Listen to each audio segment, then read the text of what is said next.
Well, all right, welcome back to As It Should Be. Paul Bertolino here, and well, it's high time I did another ranking the albums video. Yeah, it's been a while. I mean, it's been a couple months since I did ABBA, right? And ABBA's the last thing that I did.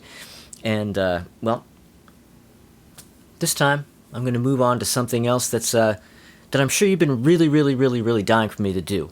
And well, you didn't know you wanted this. Well, you do. You want this. I'm ranking the 8 studio albums of the Partridge Family. That's right, I'm doing the Partridge Family. I love the Partridge Family. I'm a Partridge fan from all the way back, since the 70s, and I'm going to rank their albums. So, of course, everybody remembers the Partridge Family. Great, made-for-TV family group from the early 70s, and that was originally supposed to be the Cowsills. A lot of people, most people, I think, probably know that at this point. But yeah, I mean, the late 60s, early 70s, TV show was in development where they were going to have the Cowsills as a family band, which they were in real life, of course, and build a show around them. But of course, those kids are pretty unruly, and that kind of fell apart really quick. And the producers of the show went, "Yeah, you know what? Let's do it. Let's get a bunch of actors. Let's get actors in here and turn it into a fictional thing, a fictional family, and something we have more control over." And you know, of course, then they brought in David Cassidy and Shirley Jones and the lot, and the rest, of course, is history. And, well, just like the Monkees, this meant they had to make music. This meant they had to have songs in every episode, and which meant, of course, records. And this meant songwriters and producers. This meant take two. This meant songwriters and producers, and you know, that whole thing. And so they kind of, you know, the Monkees had been a cash cow for a little while. You know, about a couple years there. And somebody in the, you know, those people in the early 70s, they just kind of thought, well, we could probably do this again. There's some new kids cropping up right now. We can do this again. Sure enough, they did it again. Now, just like the Monkees, they, of course, got in a bunch of heavy hitters in to do these records. Great writers, great producers. I mean, the records, the backing band was the Wrecking Crew on every single album. I mean, you had Joe Osborne and Larry Knechtel and, you know, all those kind of people. Mike Melvoin. And, well... And, of course, Mike Melvoin. I mean, you know, here's something that you may not know this. All you Partridge geeks know this and much, much more. But I'm not talking to the Partridge geeks. I'm talking to the more casual people. Prince and the Partridge Family have a connection. All right? Yes, Prince and the Partridge Family have a very strong connection. Mike Melvoin, you know, keyboardist, you know, played, you know, other instruments and stuff on all the Partridge Family records. Did some arranging. He's on all those records. Every single one of them. Well, he has a daughter. Her name is Wendy. Wendy Melvoin of Wendy and Lisa. Boom. Yeah. So there you go. Wendy of Wendy and Lisa's dad was on all those Partridge Family records. And, well, you know, kids like me in the 70s, we were eating it all up. I was a little young to be there, to be in on most of the first run of it. I think the Partridges came into my consciousness maybe in the last season or so. You know, by the time Ricky Siegel was there, that's when I knew who it was. Because when I was a little kid, my grandparents used to call me Little Ricky Siegel because I looked like Little Ricky Siegel. And that's kind of how I became aware of the Partridge Family. But of course, yes, I loved the Partridge Family in the 70s. I loved them when they went into reruns, of course. That's when I really, really got into it, in the later 70s when you were watching them on reruns, and in the 80s, through the 80s, into my teenage years, and then, of course, in the 90s. I mean, who didn't love the Partridge Family in the 90s? Yeah, but see, a lot of those people, they got over the Partridge Family and forgot all about it. I still love the Partridge Family. I still love them, and that's why I'm here today. That's why I'm here tonight, because I'm going to rank the Partridge Family albums, these albums, most of which I love. But we'll talk about that. All right. Well, let's get going. All right. Okay, it's coming in number 8, A Partridge Family Christmas Card. Yeah. I have. You know, I think I've mentioned before in previous ranking videos that I didn't really intend to. I think it was probably the Monkees one where I was like, I'm not going to put Christmas albums on the list. And I think the same thing with the Beach Boys, right? No, I didn't do I haven't done the Beach Boys yet. Sorry. Whoops. Spoiler alert. Beach Boys album probably won't be on that list. But yeah, I just, you know, it's kind of been my rule up till now that I wouldn't put the Christmas album on the list. But in this case, I'm going to do it because with the Christmas album, it's 8 albums. I mean, whatever. I'm just doing it to just, add a little something, right? So it isn't just a 7 album ranking. So, that said, it's coming in at the bottom. And, it's okay. It's not a bad Christmas album. I mean, anybody who watched my Christmas video, my favorite top 10 Christmas albums or whatever video that I did a few months ago, it was on that list. It's a perfectly good Christmas album. I just don't think, it's just a Christmas album. And that's great come Christmas time, but it doesn't really hold a candle to, a good and proper Partridge Family album. And, and it's mostly covers too. It has Jingle Bells and Winter Wonderland and all that kind of stuff, but there is one original tune on it, My Christmas Card to You, which was written by Tony Romeo, one of the songwriters for the Partridge Family. He's wrote songs on all those albums, and he's the one guy out of all those guys, out of West Farrell and all those guys, who was able to get that publishing money for the Partridge Family Christmas card. Yeah, I wonder, did they draw straws for that or what? Anyway, but I don't know. I don't really want to go too much into this record because I talked about it already on the Christmas video. If you've watched that, then all that stuff, that's what I have to say about it. And if you haven't seen that video, go watch it. But this album came out released in November 1971. It was the last album out of like 4 albums that they put out in 1971. They put it out in November, and that capped off a banner year, like a crazy, like gluttonous year for the Partridge Family. And my favorite thing about it, my very favorite thing about the album is the packaging. So now here you go. Here's the cover. You see, you have the envelope there, the red envelope, kind of slipped into a little slot. Well, yeah, that's a proper card. You pull it out. Yeah, see, open it up, open up the envelope, and there's a card inside, signed by the Partridge Family. And I mean, what more could you want? I mean, that's pretty cool. I mean, that is pretty cool. I mean, I've always considered that one of the coolest bits of album packaging that I've ever seen. I mean, I still think that's really great. And well, there you go, Partridge Family Christmas card at number 8. Okay, so coming in at number 7, crossword puzzle. Yeah, I mean, I think it's pretty much universally agreed from all Partridge fans that Crossword Puzzle is the lamest album, right? It's I mean, I have it above the Christmas album, but again, that's just because that's a Christmas album. As far as the proper Partridge Family albums, easily the lamest one. Now, the problem with it is that it's definitely like a going through the motions album. It sounds like they just completely just kind of went, Like even the behind-the-scenes people who are making money hands over fist, they kind of seemed like they were bored with it. A lot of most of the stuff isn't really that memorable. There are a few great songs on it, and some of the songs which were on episodes, you can always remember those songs. But I mean, when I go through these tracks and I look at some of the titles, I go, I don't even remember how this song goes. And I've had this record for decades. I've listened to this album so many times, and just so many songs just don't stick with you. Now, this album came out in June 1973. I should have already pointed out.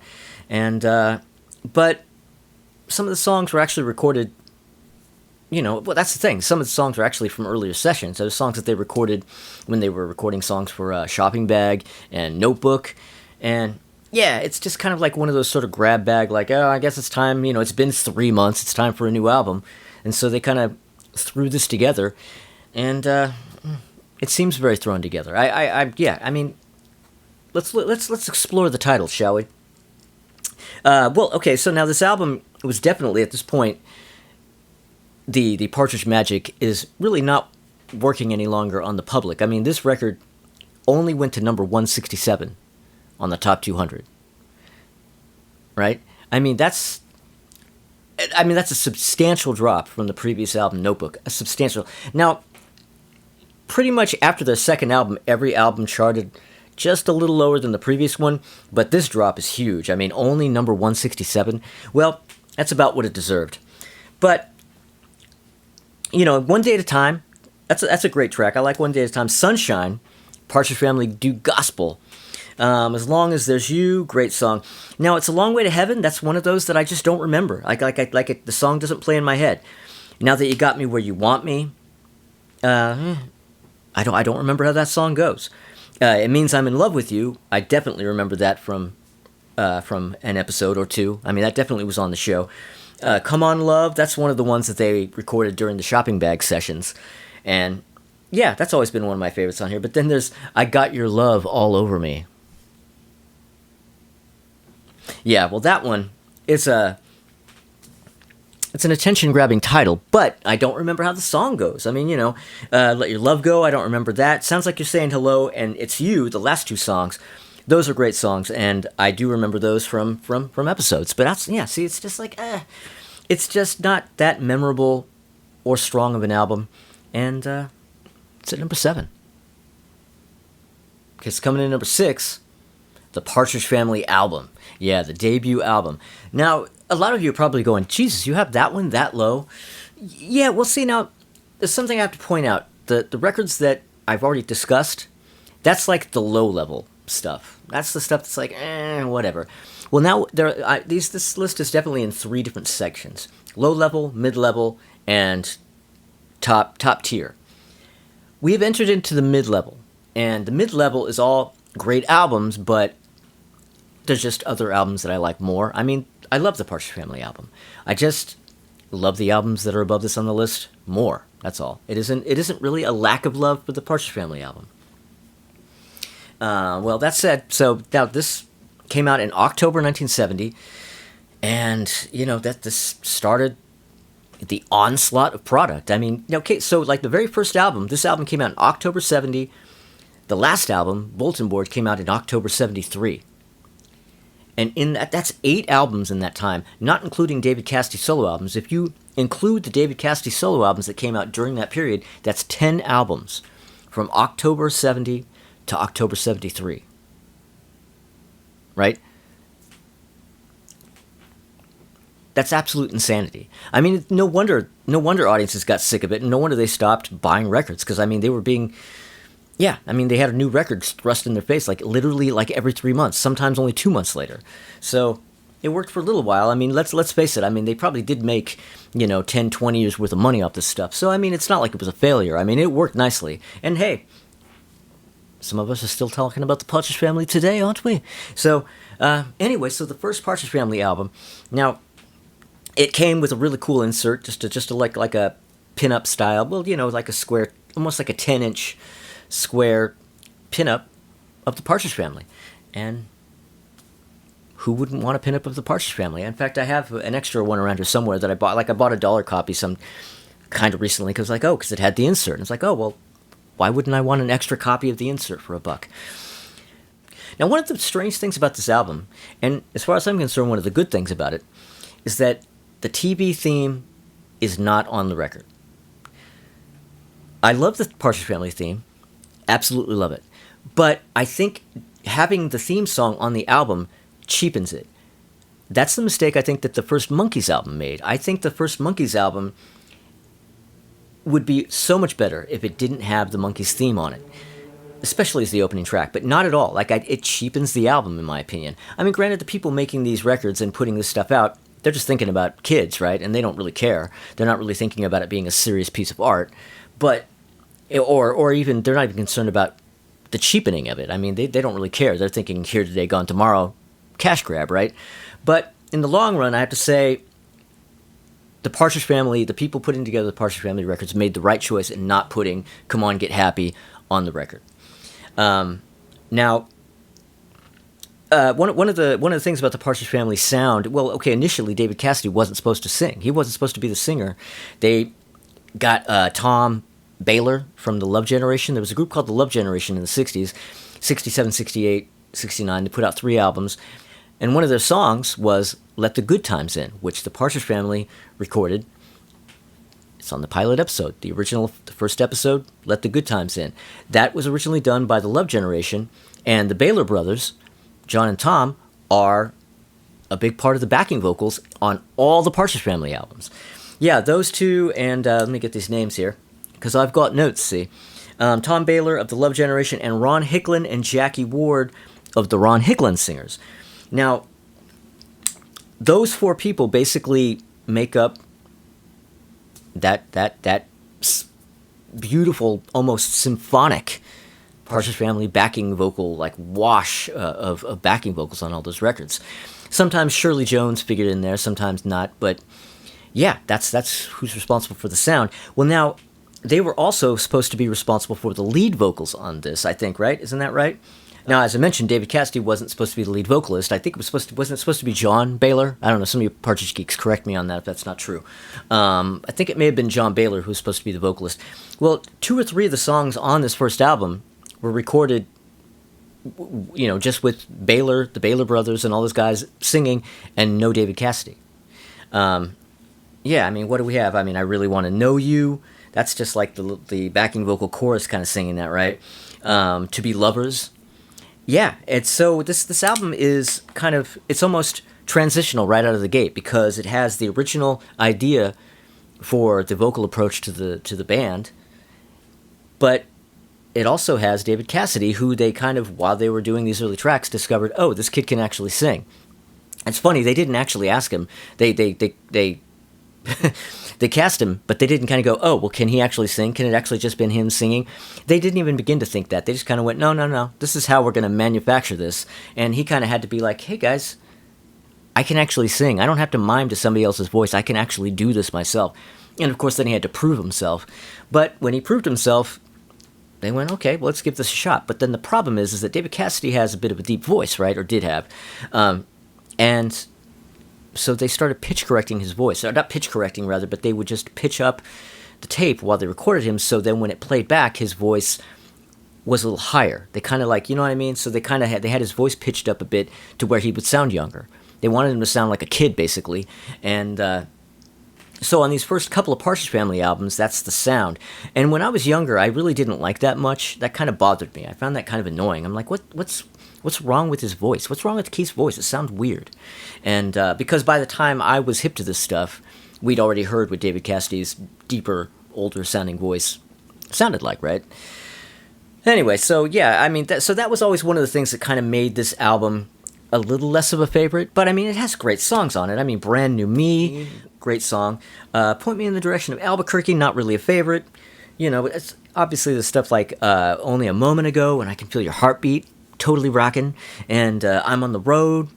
Now, 3 of the best songs are at the end. It's a little backloaded, in my opinion. We have Somebody Wants to Love You, I Think I Love You, and Singing My Song. I think Singing My Song may be my favorite song on the album. And then, of course, there's a little song called Bandela. Yeah, now that's the 3rd track on the album. Now, this features in an episode on the first season called Soul Club. Now, Richard Pryor and Louis Gossett Jr. were the guests on this episode. They played characters on this episode. There were these guys who were opening up a soul club and, having people like the Temptations come and play live. In fact, in the episode, they're expecting the Temptations to show up, and instead, by mistake, because of Kincaid, unfortunately, the Partridge Family accidentally showed up. And, there's, hilarity ensues. But because of, there are cultural differences, like, oh, okay, well, we are Richard Pryor and Louis Gossett Jr. expecting the Temptations, and you're the fucking Partridge Family. But in the end, they kind of do this, right? And, there's a whole big groovy message and everything. But the thing about this song, every time I see or hear the song, the first thing I think of is there's this ridiculous moment in the episode after the Partridge Family decide they're going to do this show anyway, and the guys decide they're going to let the Partridge Family play. David Cassidy, or Keith, says, well, actually, no, I've been working on a new song. And it's kind of an Afro thing. And I remember seeing this, thinking, did he really just say what I think he said? It's kind of an Afro thing. And it was just like this total just, just cover your eyes embarrassment moment. And I'm sure David Cassidy himself was probably horrified to have to deliver that line, but, they were always making him do things he didn't want to do. Now, behind the scenes, according to Danny Bonaducci, Richard Pryor called him motherfucker. Yeah, apparently Richard Pryor called Danny Bonaducci motherfucker, and one of the producers had to take Richard Pryor aside and be like, you can't call a 10-year-old kid motherfucker. Which is true, generally speaking, that is true, but that producer had to have realized, in this case, it was Danny Bonaducci, so I mean, whatever.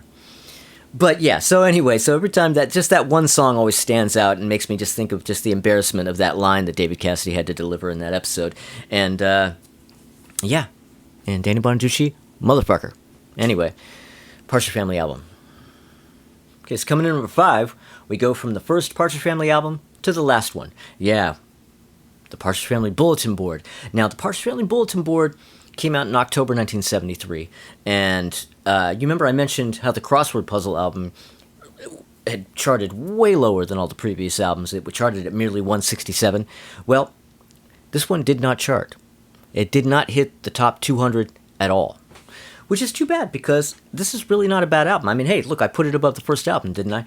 And I think a lot of you people probably, a lot of you Partridge geeks out there, you probably would not put Bulletin Board over the first album, but I just did. All right, so yeah. Now this record, it sounds a lot different. It definitely sounds different from other Partridge albums, and you know it's a little bit more funky. You know, there's a clavinet going on there. You know, a little bit of Stevie Wonderish clavinet.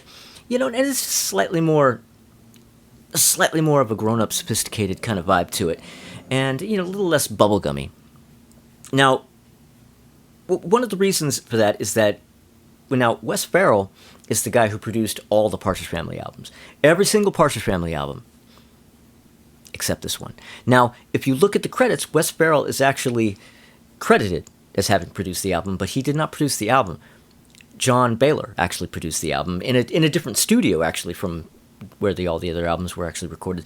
So it gives it a little bit more of a different thing, but he kind of takes it to a new, like, it definitely gives you this, like, oh, wow, okay, this is where they're going now, and, like, it makes me kind of wonder where they would have gone next. Like, I would love to hear how Partridge Family albums would have progressed later on in the 70s. What would a 1977 Partridge Family album have sounded like? It probably would have been disco, but now that I think about it. But yeah, it would be really interesting. I would love to hear this.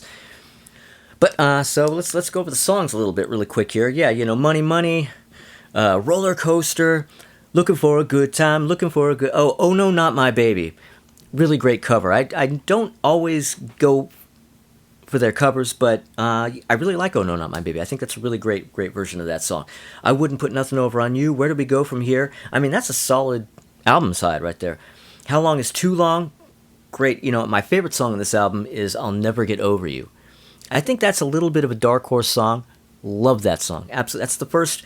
That song figured in the... that song, Take two. That song was in the first episode of the last season, and I've always loved that one. Alone Too Long, it's all right. I Heard You Singing Your Song, my least favorite. And That's the Way It Is With You, which is a really great, not only album closer, but it closes out the whole Partridge Family career, I guess you could say. And yeah, I think it's a really great album. It's an album that I didn't know about for the longest time. The last two albums, in fact, Crossword Puzzle and Bulletin Board, I didn't even learn that those albums existed until the 90s. Well, it's because they didn't sell, because you never saw them. Everywhere you went to the thrift store, you went to a used record store, you always saw, you know, Partridge Family album, Up to Date, Shopping Bag, Sound Magazine, even the Christmas album. But those last two albums, you never saw them. So I was really surprised when I discovered the existence of those albums. And yeah, Bulletin Board, I think, is underrated. That's why it comes in at number 5. Okay, it's coming in at number 4 is Notebook. Yeah, the Partridge Family Notebook. Now, this album came out in November 1972, and this kind of is the beginning of the decline, really. I mean, I guess Shopping Bag could kind of be the earliest stages, but really I think this is where it begins. November 1972. Now, I don't think it's a decline in quality. I think this is a great album. But, I mean, this album only made, number 39? It only got to 39 on the Billboard charts. So, I mean, for a Partridge Family album at that time, that was a pretty low chart. And, you know, that's because they were just, you know, like I said earlier in the video, I mean, they were just throwing Partridge Family and David Cassidy solo albums at you every couple of months. I mean, you know, it had to get tiresome, even if you were 13. But now, this album has the distinction of having, in my opinion, arguably the best opening track of any Partridge Family album, and that's Friend and Lover. Totally great, upbeat, just rockin', energetic track. I mean, I think that's probably my favorite Partridge Family opening track. Now, as I mentioned when I was talking about the Bulletin Board album, It's late, guys. It's late. I'm doing my late videos again, and that's why I'm just like, full disclosure. Anyway, so as I mentioned, when I was talking about the Bulletin Board album, I never really was that big on the Partridge Family's covers of, old classic hits. On this one, they do a cover of We Gotta Get Out of This Place by the Animals. Not really that great. But the second track is a cover of Walkin' in the Rain by Ronettes, and I think it's great. I love that song, and of course the Ronettes version is the version. I mean, the Partridge Family's version cannot hold a candle to the Ronettes version. David Cassidy himself would tell you so, I'm sure. But I really love the Partridge Family version. I think it's great.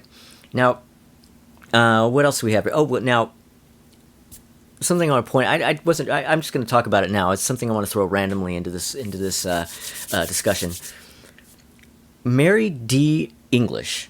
Mary D. English was one of the people who was responsible for the album cover art and all the the ideas. You had the Partridge Family bulletin board and the shopping bag and the notebook and the crossword puzzle, right?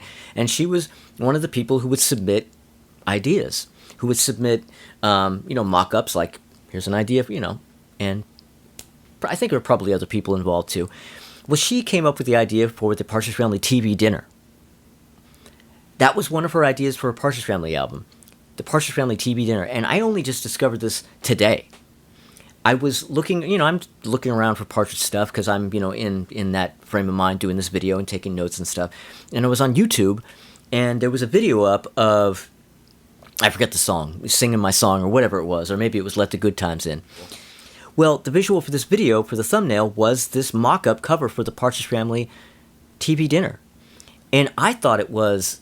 I didn't realize it was actually like a real thing. I thought it was like just a joke that somebody was doing a spoof on the Partridge Family and put this mock-up together in Photoshop, and I laughed. I was roaring with laughter at this because it's so perfect. I mean, it so perfectly makes fun of the Partridge Family's, their albums, their motifs and all that kind of stuff. Well, it turns out it wasn't a joke. Mary English actually put this together and actually submitted it as an idea. And not surprisingly, even the people putting together these Partridge Family albums kind of went, no. But yeah, so what do we have here? Let's go over the songs here. We have Friend and Lover. We have Walkin' in the Rain. I've already talked about those. Take Good Care of Her. My least favorite song on an otherwise stellar album side. But we have Together We're Better, which is a staple of the episodes. That one really stands out. Look Into the Eyes of Love, Maybe Someday. Man, what a record. We Gotta Get Out of This Place. Storybook Love, never a favorite. Love Must Be the Answer. Dig that one. Something's Wrong. As Long as You're There. Great closer. Yeah. Partridge Family Notebook. I can dig it, man. Alright, so that's it for the mid-level albums, and now we're in the top tier. Yeah, the top 3 albums. These are the undeniable ones. Just the absolute stone-cold classics. And, let me get my notes in place here. Yeah, so coming in number 3. Sound Magazine. Yeah, Sound Magazine.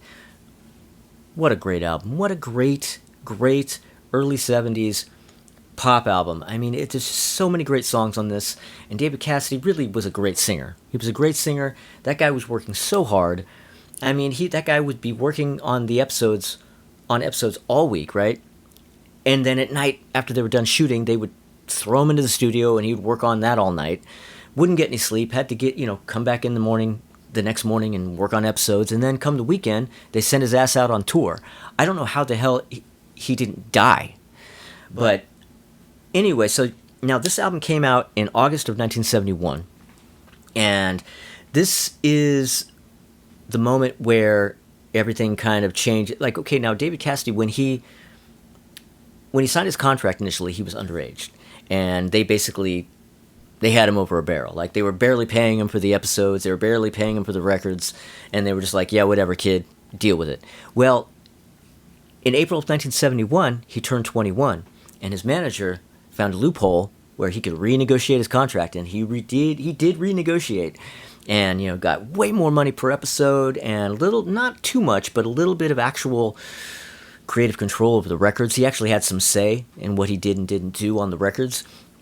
And as a result, this is the moment where they stop pitching his vocals up. So they stop making him try to make him sound like a kid. Like, this is where you start getting the proper, real David Cassidy, that really deep, breathy David Cassidy vocal style, like the true classic David Cassidy vocal style, this is where it begins. Great album. I mean, there's so much great stuff on here. This peaked at number 9 on the Billboard charts. By the way, substantially more than Crossword Puzzle or or Bulletin Board or Notebook for that matter. But so now this has One Night Stand. Now I mentioned that Friend and Lover is my favorite Partridge Family opener.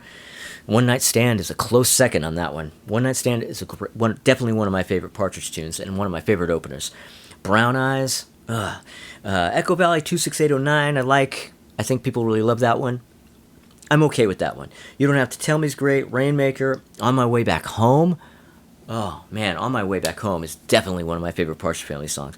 Summer Days is just an absolute all-time classic. I Would Have Loved You Anyway. 24 Hours a Day. I Woke Up in Take 2. I Woke Up in Love This Morning. Anybody who's seen Crooklyn. I woke up in pee this morning. Yeah, well, and then the great closing track, Love Is All That I Ever Needed, which was co-written by David Cassidy and Wes Farrell. Yeah. Starting with Up to Date, old DC started getting some co-writes on albums. Well, one per album. He had one on that album, one on this album, and then on Shopping Bag he has a song that he wrote outright. So, I mean, they were throwing him a bone every once in a while. But yeah, man, Sound Magazine. I think a lot of people probably would have Sound Magazine at number 1, and you would not be wrong. Well worth it. Well worthwhile. Ugh. Take 2.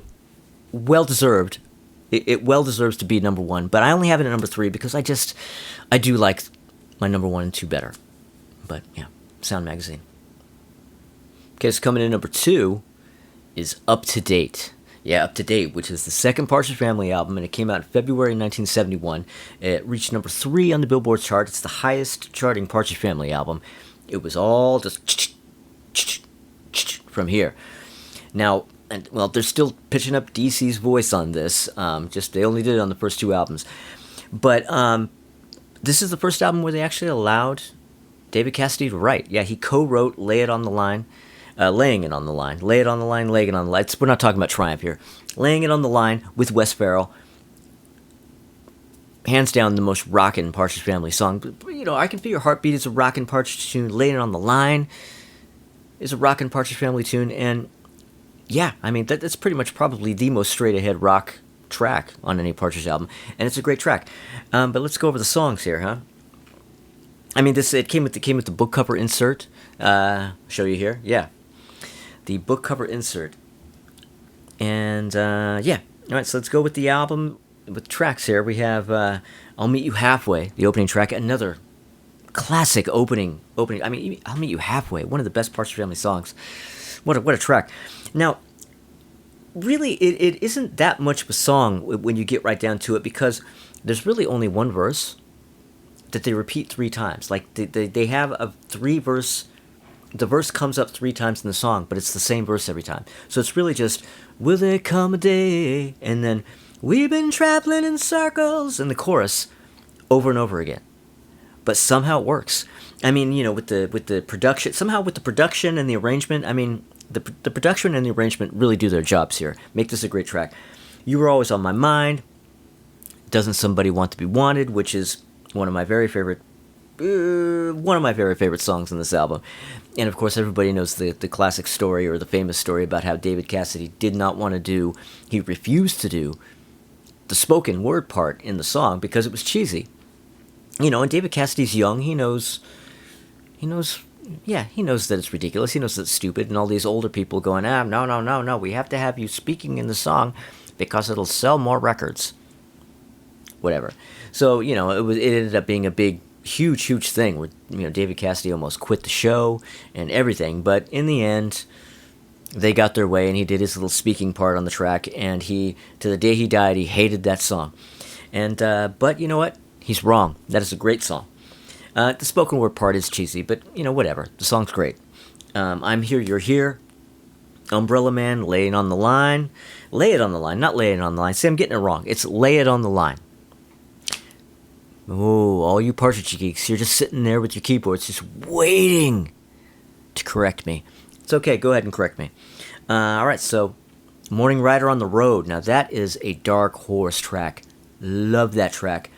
Possibly my favorite on the album. Possibly. That'll Be the Day. There's No Doubt in My Mind, with a little uncharacteristically, it has a little bit of sax in there. Almost yacht rock sax going on that track. She'd Rather Have the Rain, which is my least favorite on the album, and I'll Leave Myself a Little Time, which is a really great closer. And yeah, Partridge Family up to date with the calendar cover and the book cover insert. Great, great album. Okay, so coming in number one. All you Partridge Family fans, you know exactly which album I haven't discussed yet, so you know it's coming in number one, and you're probably going, really? Yeah, really. Shopping Bag. I have Shopping Bag at number one. It's hands down my favorite Partridge album. And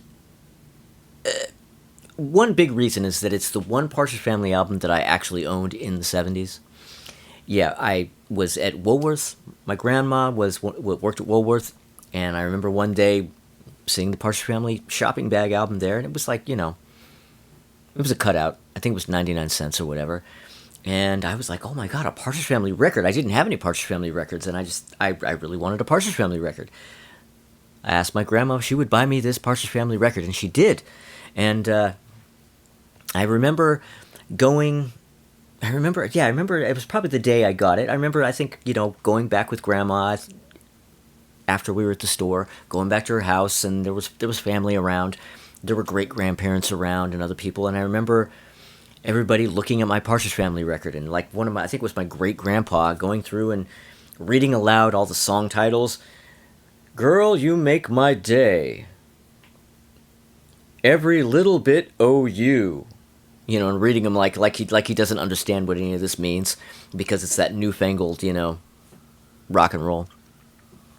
But yeah, and I remember them going, oh, free shopping bag inside. Free shopping bag inside. Whoa, well, we looked inside and there was no shopping bag inside.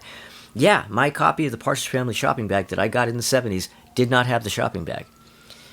I mean, yeah, it was a cutout, but I actually ended up getting a sealed cutout copy in the 90s that had the shopping bag in it. So, I don't know. I don't know if it got left out accidentally in my copy, or if there was a point when they just stopped including them. I don't know. And here's a picture. Here's a picture from the early 90s, I think maybe around 1992, of me with that shopping bag that I had just recently acquired from that sealed copy I had just bought. And yeah, it was the first copy of the shopping bag I'd ever had in my life, and you can just see how proud I am. But this album came out in March 1972, and it reached number 18 in the Billboard charts. Now, like I said, this album means so much to me because it's one of my early records. Especially side one. When I go through those songs, every one of those songs takes me back to when I was a kid. Just takes, and I really truly love those songs, but I guess I have to admit that a big part of it is the fact that it just takes me back to that time when I was first listening to records and first really getting into all this kind of stuff. And maybe it wouldn't rank as high if it wasn't for that. I don't know. But, what can I say? My heart tells me that this is number one, all right? But come on. Let's go through the songs.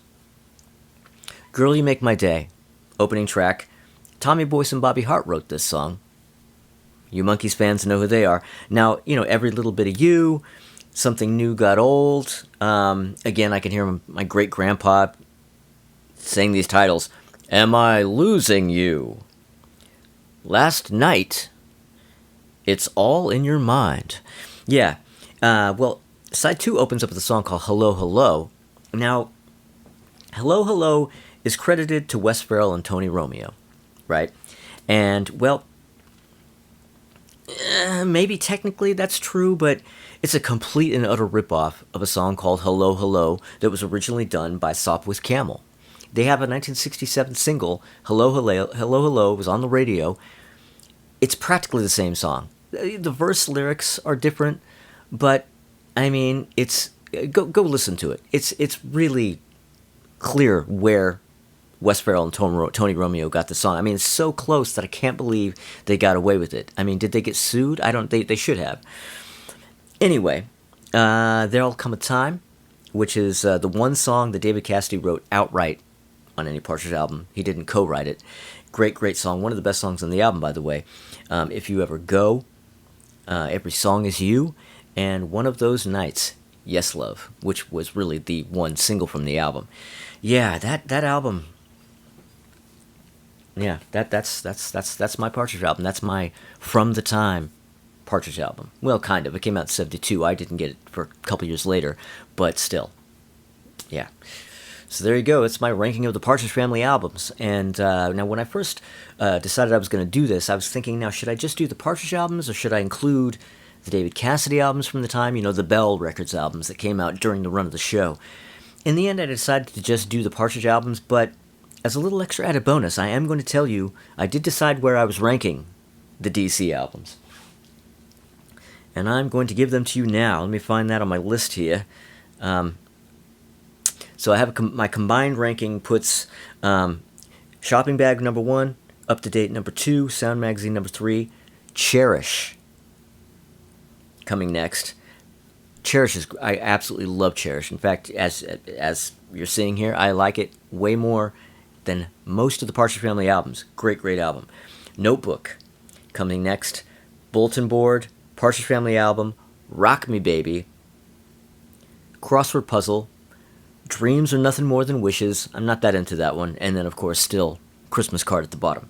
So that's how it would have gone had I included them. So there you go. So for all those people who are going to ask, well, where's Cherish? Where's Rock Me Baby? Why didn't you put the... Yeah, well, there you go. That's where they go on the list. All right. Well, thank you, everybody, for watching these videos. Thank you for subscribing. If you haven't subscribed, subscribe. If you do subscribe, click the little bell because you're going to want notifications. Like, comments, and all that good stuff. Hell, share this stuff if you would, if you want, if I'm worthy. What else? We're gonna be continuing the Singles of the Year series with Tommy Von Voigt and Crystal Durant. There's gonna be another one of those videos coming up later on this week. I just have to make sure to try to get some of my regularly scheduled programming in between, so it isn't just Singles of the Year. Because if I just did that every week, it would be nothing but that for months on end. Because we're gonna go into the '90s with that stuff. So I got to get these videos in too. So here you go. Here's your ranking of the albums, and it's bedtime for me. I got to go to bed. All right. I'll see you guys next time.